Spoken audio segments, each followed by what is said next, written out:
What's up, guys? I wanted to break down some of the common myths and misconceptions that I often hear on VA loans. I've made a list of them and I wanted to share with you guys because I think it's very important. If you're a real estate agent or a veteran looking to buy a house, you need to listen up. So, first things first, the myth that I often hear is that veterans are automatically qualified. Okay, so I'll hear a lot, hey man, I got my certificate of eligibility, I'm qualified for the VA loan. Actually, the certificate of eligibility, all that means is that you are eligible for the VA benefits. It does not mean that you are approved for the loan, okay? You need to speak with the lender. We're gonna look at your cash, your credit, your income to make a decision that if you're gonna qualify for the loan or not. The second one is that it's for the one-time use only. That is totally inaccurate. You can use the VA loan multiple times over and over again. You can use it 1,000 times. It does not matter. You can have more than one VA loan at one time. It's called second tier entitlement. I've got a lot of videos and educational content on second tier entitlement. It is absolutely brilliant. I have helped one veteran purchase 3 houses concurrently.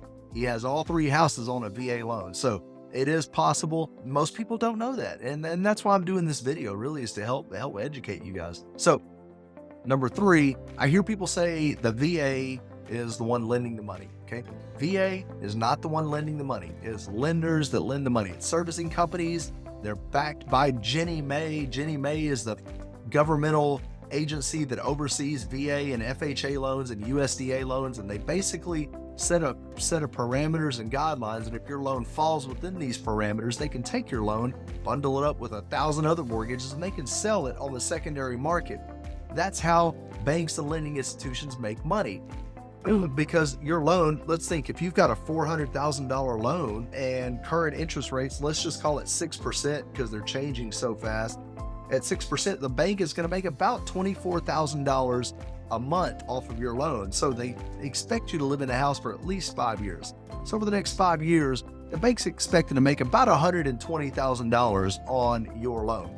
That's how they make money. So if they basically, if they've got a piece of paper, it's called your mortgage note, that says they are almost guaranteed they're going to make $120,000 over the next 5 years. Okay. So that's why your loan is sold and traded on the secondary market. All right. The next one I hear common is that the appraisals are a nightmare. The VA, that's a total myth. And I want to debunk that right now. VA loans actually have the best appraisal process out of any mortgage loan out there. Their set of minimum property requirements, there's only about 13 bullets. If you go to chapter 12 of the VA guidelines, it lays out the minimum property requirements. The VA has the least amount out of anybody. So 13 bullets, but if you were to print off the FHA or the conventional property requirements, you'd be printing off like one of those big, thick 3-inch, 3-ring binders worth of paper to understand all their minimum property requirements. Ask any appraiser, he will tell you that the VA does not have a whole bunch of crazy additional property requirements. I've got video content about that if you need more info on it. The appraisal process is very easy, it's very smooth. They actually have accountability to where a conventional or FHA appraisal, there's zero accountability, guys. If you get a bad appraisal that you don't like or you disagree with, good luck, you're just out there on your own. But with the VA loan, the VA actually has a process where you can submit for a reconsideration of value, an ROV. So a reconsideration of value, I can go back and argue with the VA and say, well, why didn't you use this comp? Or if there are other comps out there that he could have used, we can present them. And guess what? The VA is the one that reviews that, and the VA can overthrow the appraiser's decision and use whatever comps they want. Okay, enough about that. I went a little bit deep.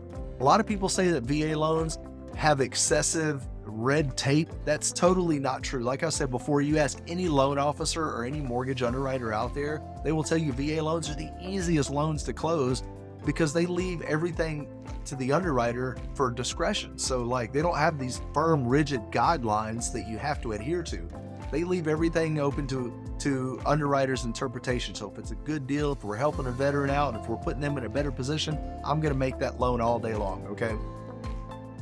Another misconception that I often hear is that the property needs a bunch of inspections.